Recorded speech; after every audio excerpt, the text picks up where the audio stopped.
Step away from the computer, Dorian. You keep your hands where I can see them. Stop!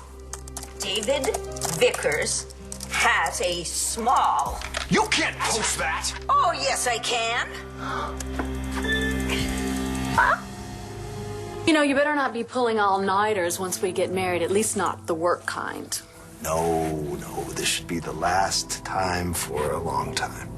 So what are you working on? Special case?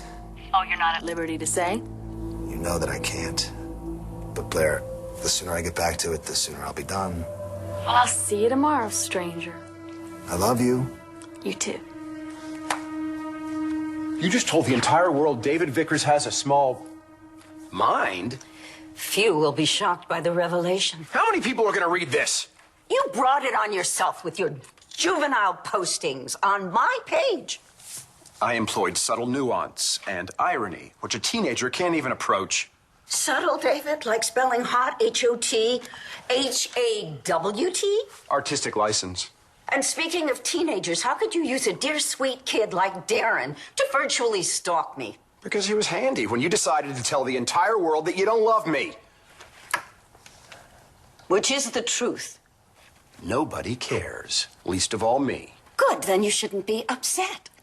Goodbye. I ain't going nowhere until you retract that last posting. Get out of here, or you will regret the consequences. I don't like insinuation. I am not a himbo. You put down the fish or the laptop gets it. Oh, destroy my property and you'll get it, I promise you. Do I need to get the hose? What the hell is wrong with the two of you? You feel like dancing? As long as I can pick the song. There's a happy beginning. Yeah. Hey, you want a drink or something? No, thank you. I'm gonna keep a clear head. Ready to go. Yeah. Have you heard from Rex? I actually just spoke to him right before he came. He made a contact at the Hall of Records. Looks like they're gonna bring him the info about all the Bennett Thompsons in the Boston area. Good. Maybe you'll catch a lead. We're gonna get this guy. John, I can feel it. Rex is close to finding my mother's killer. You know, if only Melinda Cramer had minded her own business, none of this would have ever happened. If the Banner hadn't run my picture in the paper and Rodney hadn't have seen it. Somebody please explain to me how a lunatic janitor can remember my face after, how many years has it been? Like a decade? Or was he just walking by when Melinda was reading it? How many stupid little unlikely, unlucky things had to line up to put me in this mess? I did receive the phone call that day, though. That was lucky. I was the one who intercepted Melinda's call, which gave me enough time to get to California and take care of my little problem before she was able to tell her niece about her dangerous new boyfriend. That was very fortunate. Very fortunate indeed. Two of you get a room. Oh, I resent that. I already have one with my former friend with almost benefits. And who would that be? Vicky. Life was sweet with Vicky. Till Dorian showed up. Jealous? Oh, please, I was offended for Charlie's sake. Yeah, the same guy who you were sucking face with. Okay, now you're just being gross. Why do you persist in playing their game? We both know it was just a ploy on their part. Does somebody want to fill me in? Chicky thought that Dorian and I needed to be shocked into telling each other that we were in love. A convoluted scheme that completely backfired.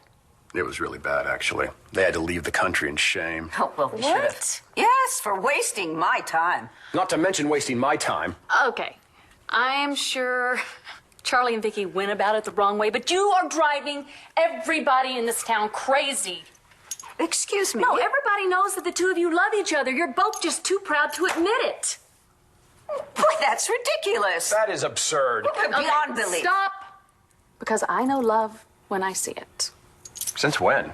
Since the man I fell in love with has popped the question. Blair? Yes, and I said yes. Elijah and I are getting married.